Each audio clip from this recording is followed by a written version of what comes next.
పురుషుల్లో వీర్య కణాలు, శుక్ర కణాలు ఎందుకు తగ్గిపోతున్నాయి? నేడు చాలామంది యువతీ యువకుల్లో, ముఖ్యంగా యువకుల్లో పెళ్ళైన తర్వాత సంతానం కలగలేదని అప్పుడెప్పుడో డాక్టర్ల దగ్గరికెళ్తే వాళ్ళు సెమెన్ అనాలిసిస్ టెస్ట్ చేయించండి అని అంటే, అప్పుడు చూస్తే చాలామందికి వాళ్ళకు ఉండాల్సినంత వీర్య కణాలు ఉండడం లేదు. తక్కువ అంటే వీర్య స్పెర్మ్ కౌంట్ తక్కువ ఉంటుంది.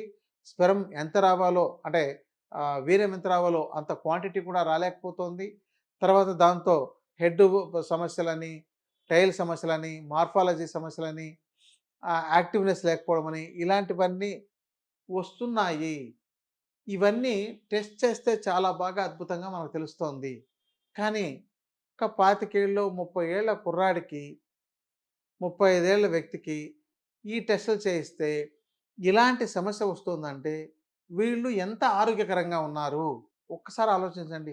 ఒక 25 ఏళ్ల యువకుడికి వీర్య కణాలు సరిపడగా లేదు అనంటే అసలు మిల్లీ మిలియన్స్‌లో ఉత్పత్తి అయ్యే వీర్య కణాలు కూడా లేదు అనంటే వాళ్ళు ఎంత అనారోగ్యంలో ఒకసారి ఆలోచించండి. చాలామంది ఈ అనారోగ్యం రావడానికి కారణాలేంటి? వాళ్ళ యొక్క ఆహార నియమాలు, జీవన విధానం సరిగా లేకపోవడం. ఈ ఆహార నియమాల్లో ఎక్కువగా వీర్య కణాలను చంపివేసే ఆహార పదార్థాలను అతిగా తీసుకోవడం వల్ల వీళ్ళకు వీర్య కణాలు చనిపోతున్నాయి. సరిపడినంత వీర్య కణాలు తయారవ్వడం లేదు. వాటిలో ఎక్కువగా చికెను, గుడ్డు ఇలాంటి వాటిని ఎక్కువగా ఉష్ణ వీర్య పదార్థాలు తీసుకోవడం వల్ల ఆ యొక్క వీర్య కణాలకు వాటిని ఆ యొక్క వేడిని తట్టుకోగలిగే శక్తి లేక అవి చనిపోతున్నాయి. రెండవది వాళ్ళ యొక్క జీవన విధానం. ఎప్పుడు రాత్రులు కూడా ఎప్పుడైనా సరే జీన్స్ ప్యాంట్లు లాంటివి బాగా వేడి పుట్టించే వాటిని వేసుకొని వాళ్ళు ఉండడం వల్ల రాత్రుల్లో కూడా వాటితోనే పడుకోవడం వల్ల వాటి యొక్క మనకు జనరల్‌గా వీర్య కణాలనేవి వృషణాల్లో డెవలప్ అవుతాయి. శరీరంలో ఆ వృషణాల్ని మన శరీరానికంటే బయటకు పెట్టి ఉంది. అవి లోపలికి లేదు.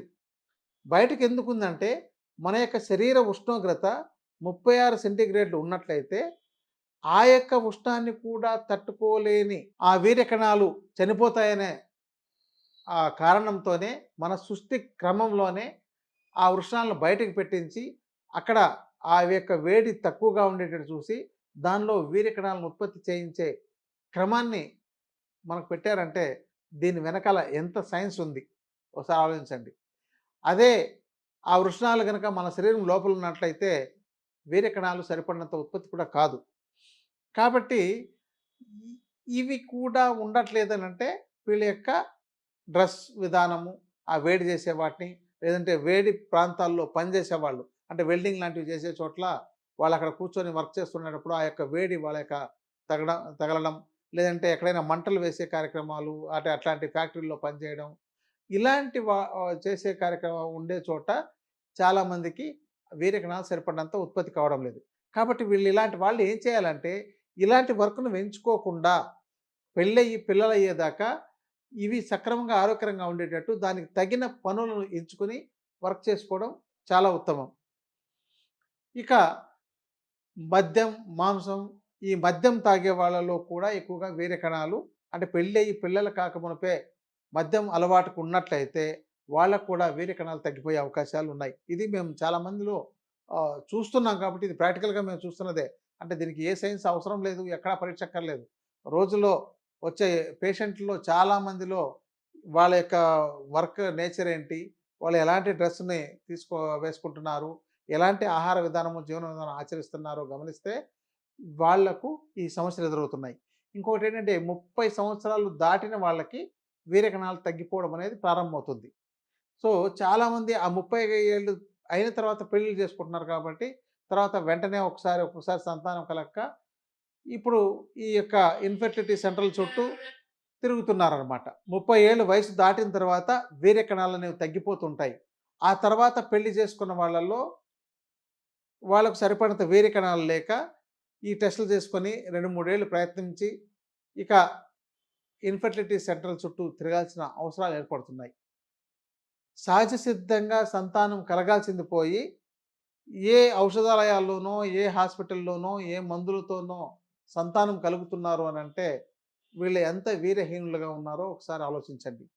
కాబట్టి భవిష్యత్ తరాలకు మంచి వీర్య వృద్ధిని, శుక్రశ కణాలను కలిగి ఉన్న వాళ్ళు అవసరం కాబట్టి, మీ యొక్క ఆహార విధానాన్ని, జీవన విధానాన్ని మార్చుకొని, మంచి పుష్టికరమైన ఆహార పదార్థాలని, వాజీకరణ ఆహార పదార్థాలని మీరు వైద్యుల పర్యవేక్షణలో తీసుకుంటూ, మీ యొక్క వీర్యశక్తిని పెంచుకొని, తరువాత మీరు పెళ్ళిళ్ళు చేసుకోవడం, సంతానానికి ఉపక్రమించడం ఉత్తమం అని చెప్తున్నా.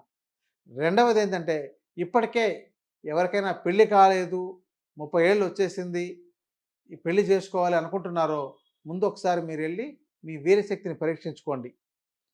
తర్వాత ఈ కొంతమందికి 15 ఏళ్ల వయసు నుంచి అంటే హార్మోన్స్ డెవలప్ అయిన దగ్గర నుంచి కొన్ని దురలవాట్లు తయారవుతాయి. అంటే హస్తప్రయోగాలు చేసుకోవడం, ఇతరులతో సంభోగం చేయడం, లేదంటే ఇతర ఏదైనా ఇన్‌స్ట్రుమెంట్స్ ఇలాంటివి వాడుకోవడం.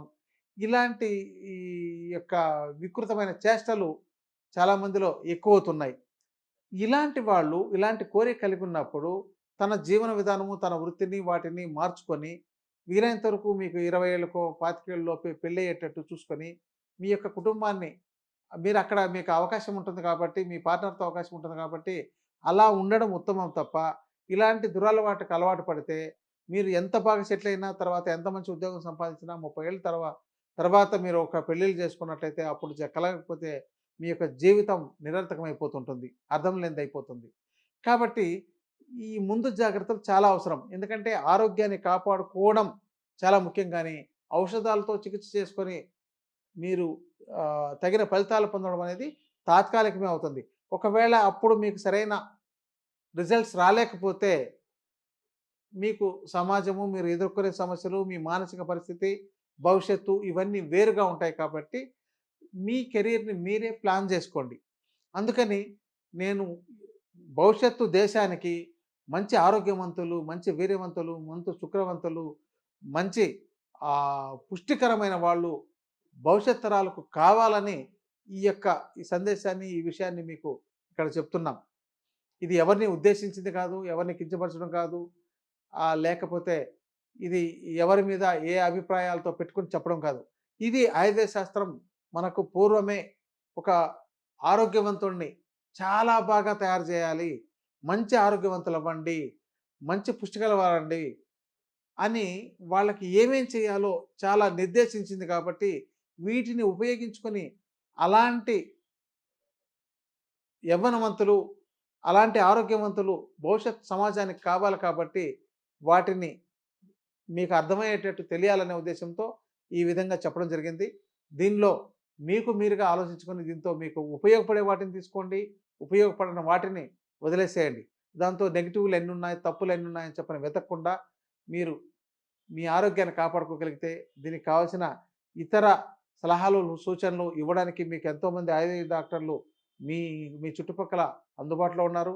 ఇంకోటేంటంటే ఆయుర్వేద శాస్త్రం అనేది మనకు ఆరోగ్యాన్ని ఇచ్చేది తప్ప ఇతరవన్నీ తాత్కాలికంగా వచ్చేవే గానీ, ఇది మన పుట్టుకతో, మన జీవనంతో, మన యొక్క సనాతన ధర్మంతో నుంచి ఇది వచ్చినది కాబట్టి, ఇది ఎక్కడ ఏ హాని జరగదు, ఏ హాని చెయ్యదు. ఇంకా మిమ్మల్ని మరింత ఆరోగ్యవంతంగానే తయారు చేస్తుంది కాబట్టి, మీరు దీన్ని ఉపయోగించుకొని మంచి ప్రయోజనం కలగాలని కోరుకుంటాను. నమస్తే.